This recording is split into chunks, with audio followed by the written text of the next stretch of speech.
Olá, estamos no ar através da TV Fatel e você assiste agora o programa Direto ao Ponto.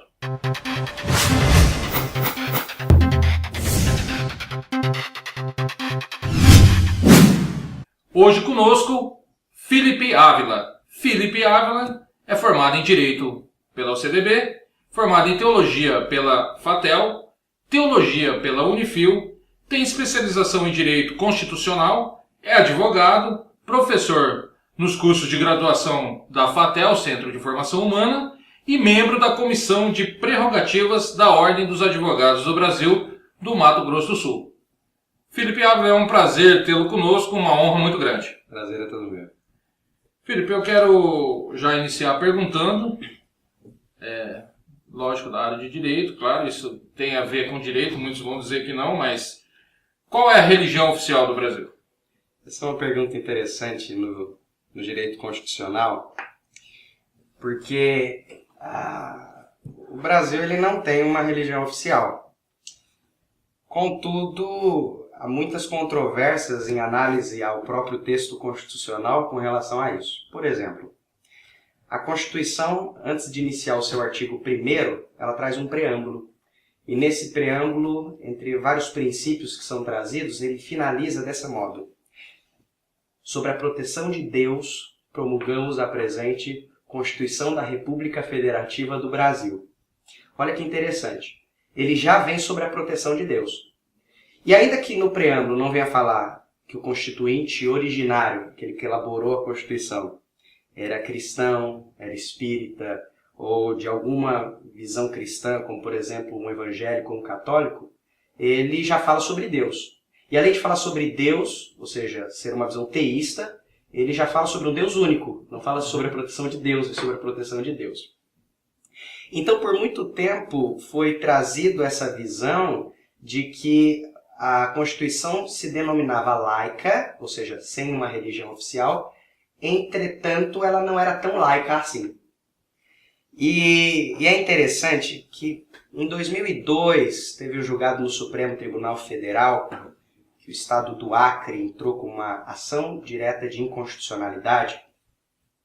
Eu até anotei ela aqui, número 2076-5. Foi um ministro, um julgador chamado Carlos Veloso, que ele, junto com os demais membros do Supremo Tribunal Federal, entenderam de que, ainda que se tratasse dos princípios e dogmas do constituinte originário, o termo sobre a proteção de Deus e todo o preâmbulo não faz parte da Constituição. Ou seja, não há Deus no texto constitucional. Então aí nós já começamos dizendo, não há Deus no texto constitucional. E quando nós falamos que a República Federativa do Brasil, apelidado Brasil, que é um país laico, é porque já no artigo 19, inciso 1º da Constituição, vai dizer o seguinte, que é vedado à União, aos Estados, ao Distrito Federal e aos municípios, primeiro, estabelecer cultos religiosos ou igrejas.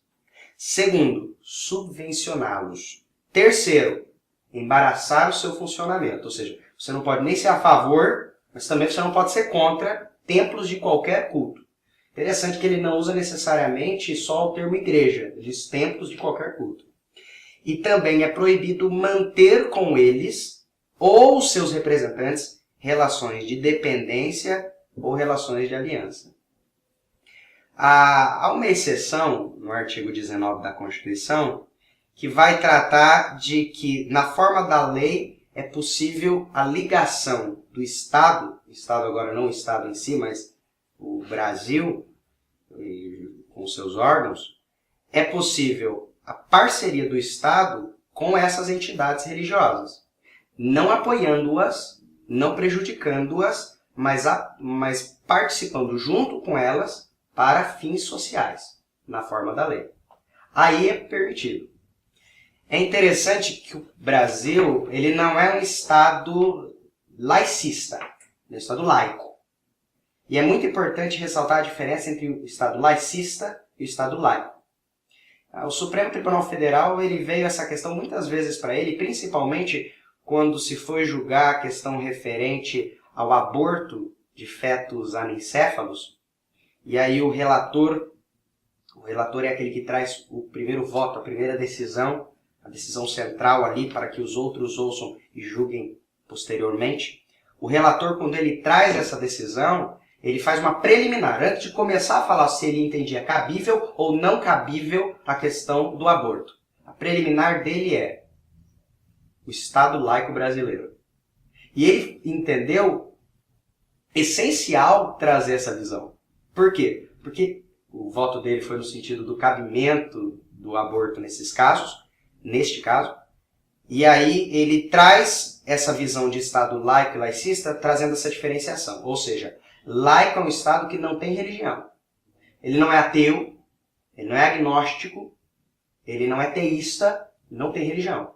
Agora, laicista é alguém que já é contra a religião. Ou seja, não é laicista, não sou contra, mas também não venho favorecer. É interessante essa questão também, para ser trazida, respondendo a sua pergunta de qual a religião oficial do Brasil, de que a Constituição, eu até observei alguns artigos aqui, ela diz, só para você ter uma ideia, artigo 5º, inciso 6º, é inviolável a liberdade de consciência e de crença, ou seja, não pode haver nenhum tipo de violação, sendo assegurado o livre exercício dos cultos religiosos e garantida, na forma da lei, a proteção aos locais de culto e suas liturgias. No mesmo artigo 5º, inciso 7º, vai dizer, é assegurado, nos termos da lei, a prestação de assistência religiosa nas entidades civis e militares e de internação coletiva. Aí você vai no artigo 143, então são só sobre Constituição. Você vai no artigo 143, parágrafo 1º, e diz assim, as Forças Armadas, nós estamos falando agora de hierarquização, as Forças Armadas, na forma da lei, compete atribuir serviço alternativo aos que, em tempo de paz, após alistados, alegarem imperativo de consciência, entendendo-se como tal o decorrente de crença religiosa e de convicção filosófica ou política para se eximirem de atividades de caráter essencialmente militar. Aí no artigo 210, parágrafo 1º, vai dizer, o ensino religioso de matrícula facultativa constituirá disciplina dos horários normais das escolas públicas de ensino fundamental. E a última questão sobre religião que vai trazer na Constituição, artigo 226, parágrafo 2º. O casamento religioso tem efeitos civis nos termos da lei. Ou seja, ainda que o Estado não diga a minha religião é essa, ou o Estado diga eu sou religioso, o Estado ele tem plena consciência, ele não fecha os olhos que há religião. E ele fala, eu não posso abandonar, eu não posso ir contra isso. Tem uma frase de Jorge Miranda que diz assim, o silêncio sobre a religião, na prática, redunda em imposição contra a religião. Ou seja, o Estado não é contra a religião. E se ele fosse omisso sobre qualquer questão religiosa, então na realidade, na visão até mesmo desse jurista, ele estaria contra a religião. Então, qual é a religião oficial do Brasil? O Brasil não tem oficial. Hoje, o Brasil não tem religião oficial. Mas ele também não é contra nenhum tipo de forma e manifestação religiosa aqui na República. Então ele considera, né, as religiões, ele considera todos os cultos, os credos, ele é tolerante. Ele considera, né? Ele é tolerante. Ele é um neutro que considera todas as formas religiosas. Tanto a questão teísta quanto a questão Mas religiosa. se ele não é, né, ele já teve, o Brasil já teve uma religião oficial, se ele não é, hoje ele já teve uma religião oficial? O Brasil ele já teve religião oficial. Ele já teve, sim. Na verdade, foi por pouco tempo. A primeira Constituição do Brasil é a Constituição do Império. O Brasil teve 2 Constituições do Império, as demais no período da República. E nesse período de Império, as Constituições traziam a religião oficial. Desde que entrou no período da República, não se há mais uma Constituição oficial. Aliás, a Constituição do Império, ela começava assim, em nome da Santíssima Trindade. Aliás, assim começava a Constituição de 1824. E aí eu trouxe até aqui algo bem interessante que eu vi nessa Constituição. O artigo 5º dizia assim, a religião católica apostólica romana continuará a ser a religião do Império. Todas as outras religiões serão permitidas, com seu culto doméstico ou particular em casas para isso destinadas. Olha só essa parte. Sem forma alguma exterior de templo. Ou seja, nossa Constituição dizia, a Constituição do Império, de que a religião apostólica, católica apostólica romana, era a religião oficial. Mas ela era tolerante com as outras. Hoje já é diferente, ela é tolerante com todas, ela não tem religião oficial, mas antes era religião católica. Outro ponto interessante, artigo 103 da Constituição do Império, dizia o seguinte, que o imperador, antes de ser aclamado, ele tinha que fazer um fato, ele tinha que dar um juramento. Ele tinha que jurar manter a religião católica. Se ele não jurasse, ele não poderia ser imperador. Outra coisa interessante, no artigo 102, inciso 2 da Constituição do Império, dizia que competia ao Poder Executivo, olha a ligação entre Estado e Igreja, cabia ao Poder Executivo nomear os bispos e promover os benefícios eclesiásticos. Poxa! E também, olha que coisa interessante, no artigo 102, inciso 14 da Constituição do Império, dizia que também competia ao Poder Executivo conceder ou negar os beneplácitos a atos da Santa Sé. Ou seja, havendo lá o papado, havendo a Santa Sé se manifestado com relação a alguma questão, quando chegasse no Brasil, precisava ter o aval do Poder Executivo para que tivesse eficácia no território brasileiro de acordo com a Constituição. Algo bem interessante. E aí, um ano antes da Constituição da República, 1890, começou a vir um decreto, o decreto 119-A de 7 de janeiro de 1890, que começou a trazer essa transição de desligamento entre a religião e o Estado. E aí veio a Constituição de 1891, que dizia que é vedado estabelecer, subvencionar ou embaraçar templos de qualquer culto, e todas as demais constituições, 34, 37, 46, 67, emenda de 69 e a de 1988 que nós estamos, todas agora não têm mais uma religião oficial. A religião era praticamente o Estado, então. A religião é o Estado, exatamente. Praticamente Estado. Entendeu? E assim era desde o século, não no Brasil, mas no mundo, né? Desde o século V a Igreja tem sido Estado em muitos países. Quem elaborou a Constituição do Império, constituindo era Império, já veio a questão oriunda de Portugal, um país estritamente católico, e já com essa visão e com uma história toda inculcada dessa questão de ligação entre o Estado e a Igreja, e foi sendo trazido para o Brasil. Agora, nós falamos sobre a religião oficial do Brasil, a religião não oficial do Brasil, agora ela não é oficial, mas já foi oficial. E vamos falar então, continuando na religião, eu quero falar um pouco dos templos, né? Ela não fala de religião em si, ela fala de cultos, e ela considera e contempla e protege, né, e dá condições para que se realize, e dá todo esse aparato que você já mencionou. Eu quero te perguntar o que é e como funciona a imunidade tributária dos templos no Brasil. Imunidade tributária é algo bem interessante.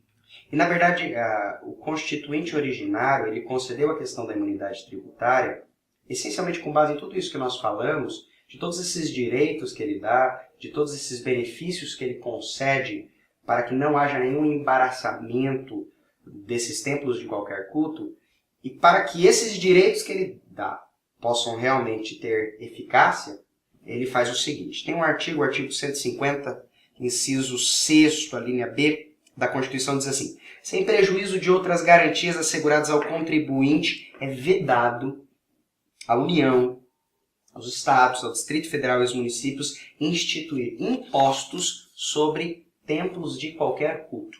E no parágrafo 4º vai dizer que essa vedação compreende somente patrimônio, renda e os serviços relacionados com as finalidades essenciais das entidades nelas mencionadas.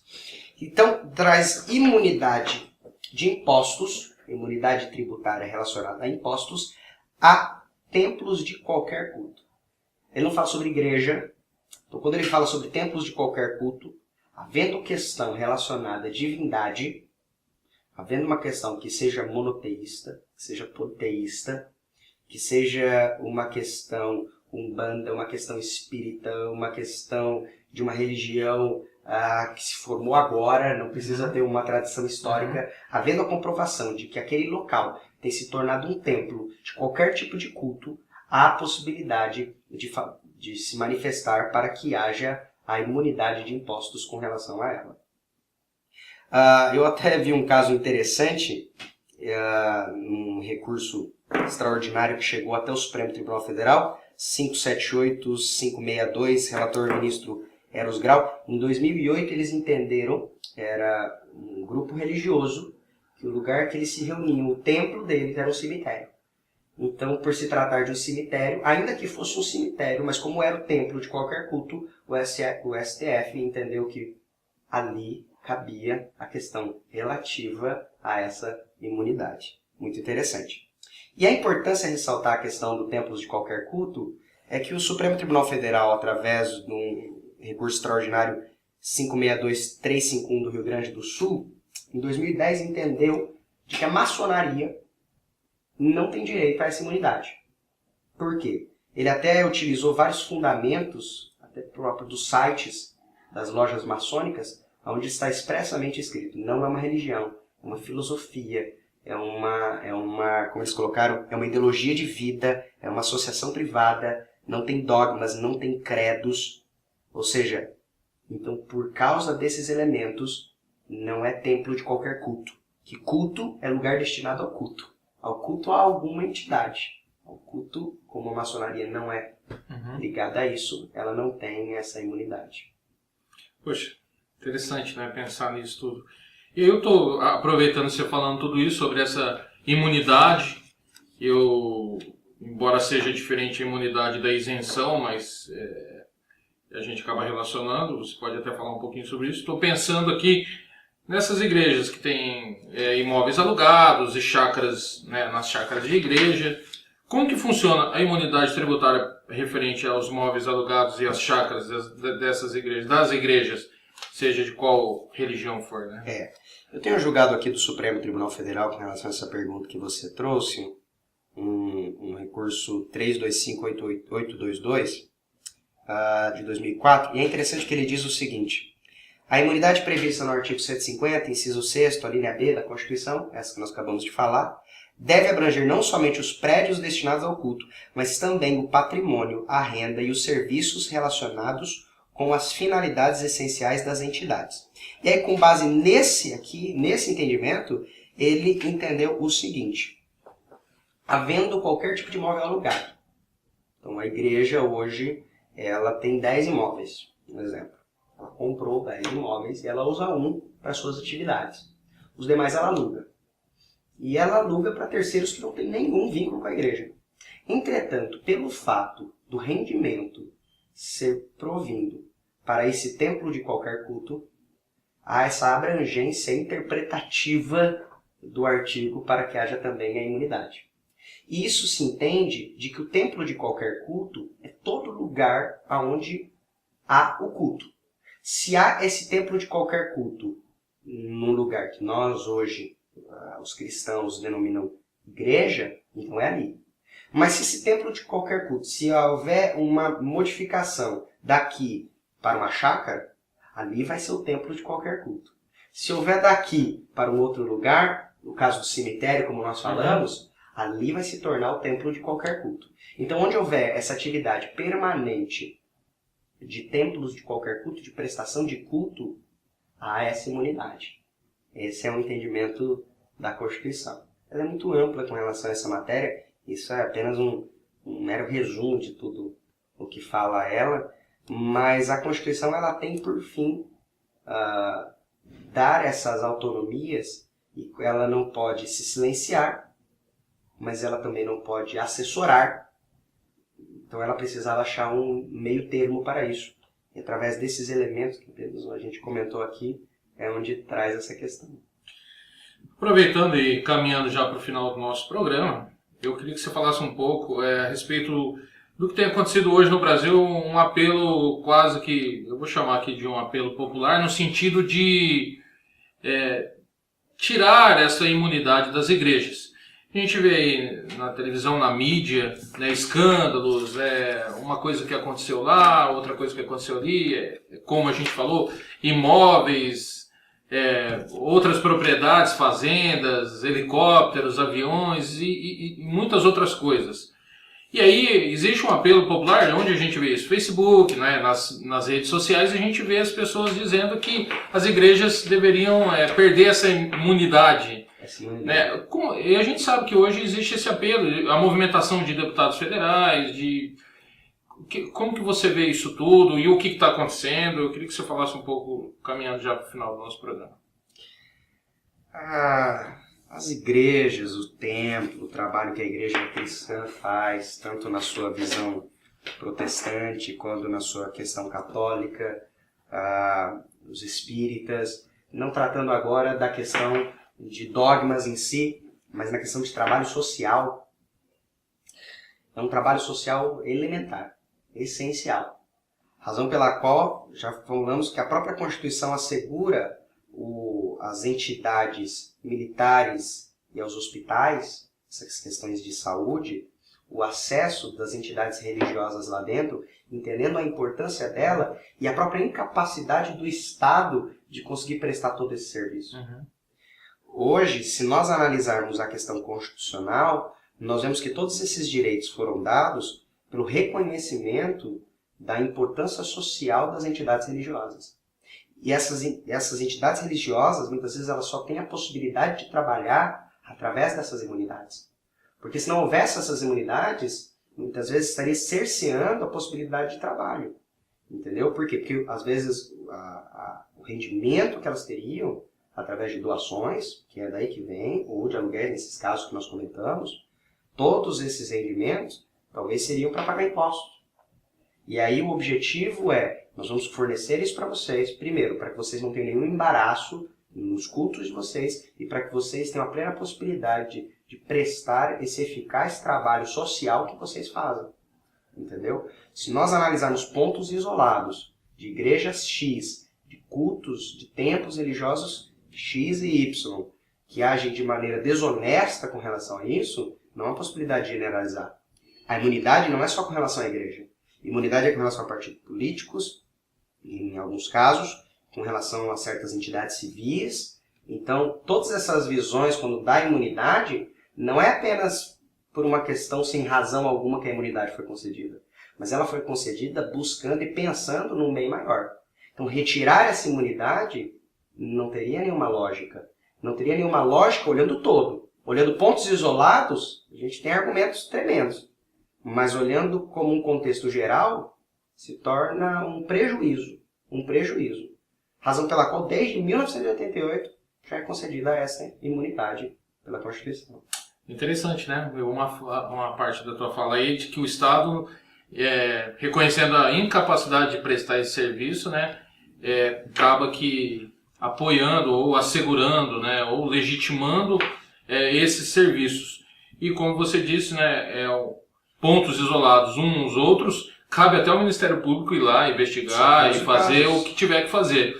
Mas isso não pode deixar recair sobre os demais que fazem um trabalho sério e um trabalho de prestação de serviço e de apoio, né? Exatamente. Havendo a realização de um crime, havendo a realização de um desvio de finalidade, já temos todas as leis cabíveis para isso, para que o Ministério Público realize os atos cabíveis. Retirar a imunidade não é a solução. Aplicar a lei já existente é a solução. É importante saber isso, foi importante a gente falar até para se ter uma ideia mais apurada disso tudo que se fala, porque as redes sociais às vezes prestam um serviço e não desserviço, né? Generaliza-se a coisa e toda a igreja, toda entidade que presta culto e toda a religião, aí vai para a religião espírita e outras religiões, já são pessoas que estão usando de má fé, alguma coisa nesse sentido. Então, essa tua fala e esse programa vem para desmistificar um pouco isso. Cada caso é um caso. Não podemos generalizar nada na vida. É verdade. Cada caso é um caso. Bom, Felipe, eu quero te agradecer. Foi um prazer muito grande, uma honra tê-lo aqui conosco. Foi muito bom mesmo. Muito obrigado. Sempre à disposição. Bom, esse foi o programa Direto ao Ponto, mas você poderá assistir quantas vezes você quiser através do site da Fatel, www.fatel.com.br, ou através do nosso canal no YouTube, www.youtube.com/tvfatel. É isso aí, tchau pessoal e até a próxima!